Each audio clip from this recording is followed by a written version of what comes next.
Hello traders. चलो देखिए Motherson स्टॉक्र analysis. ये स्टॉकटा ମୁଁ ରଖିଛି କିଛି ନହେଲେ ଗୋଟେ 6 to 7% ଟାର୍ଗେଟ୍ ଦେବ ଯାହା ମୁଁ ଭାବୁଛି। ଆପଣ ଦେଖନ୍ତୁ ଏଇଟା ମୁଁ ଡେଲି ଟାଇମ୍ ଫ୍ରେମ୍ ଓପନ୍ କରିଛି। ଯଦି ଆମେ ୱିକଲି ଦେଖିବା, ୱିକଲି ଟାଇମ୍ ଫ୍ରେମ୍ରେ ବୋଲିଜର ବ୍ୟାଣ୍ଡ ଚ୍ୟାଲେଞ୍ଜ କରିଛି।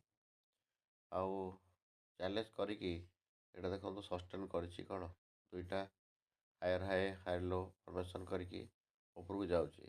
ଆପଣ ଦେଖିବେ ଯଦି RSI above 60 ଅଛି, ଦେଖନ୍ତୁ 60 ଯାଇ ତଳକୁ ରିଟ୍ରେସ୍ ହେଉଛି, ତାପରେ ଏଇଟା ଅପର ମୁଭମେଣ୍ଟ ହେଇପାରେ।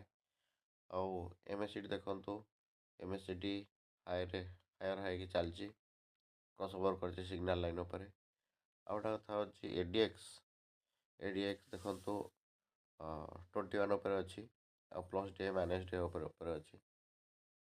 ଆଉ ଯଦି ମନ୍ଥଲି ଟାଇମ୍ ଫ୍ରେମ୍ ଦେଖିବେ, ମନ୍ଥଲି ଟାଇମ୍ ଫ୍ରେମ୍ରେ ଦେଖନ୍ତୁ ଏଇଟା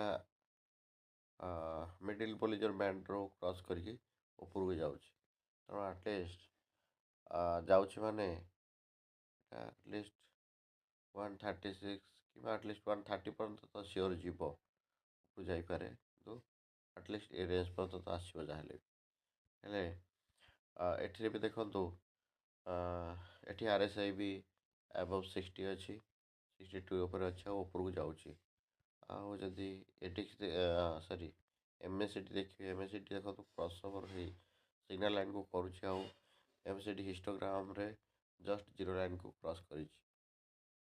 ଆଉ ଦେଖନ୍ତୁ ADX ଦେଖନ୍ତୁ ଜଷ୍ଟ ଅପଟିକ୍ ହେଇଛି, 21 ଉପରେ ଅଛି, ଆଉ ପ୍ଲସ୍ ଡେଟା ମାଇନସ୍ ଡେଟାର ଉପରେ ଅଛି।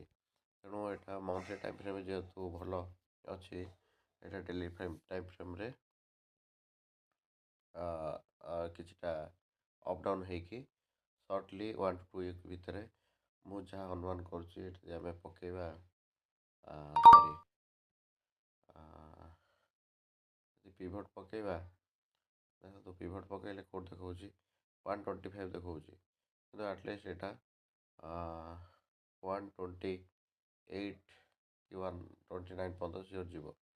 ତେଣୁ ଆପଣ ଭାବି ନିଅନ୍ତୁ 128 କହିଲେ ଗୋଟେ ଟାର୍ଗେଟ୍ ଭାବି ନେଇଯାଆନ୍ତୁ। ତାହେଲେ ଆପଣଙ୍କୁ ଟାର୍ଗେଟ୍ କେତେ ଯିବ ନା 7%ର ମିନିମମ୍ ଟାର୍ଗେଟ୍ ଯିବ, ଯାହା ମୁଁ ଅନୁମାନ କରୁଛି। ସୋ ଫର୍ ଦ ବେଷ୍ଟ ଆମେ ଦେଖିବା ନେକ୍ସଟ ୱିକ୍ ଭିତରେ କ'ଣ ଏଇଟା ମୋମେଣ୍ଟମ୍ ଦେଉଛି। Thank you.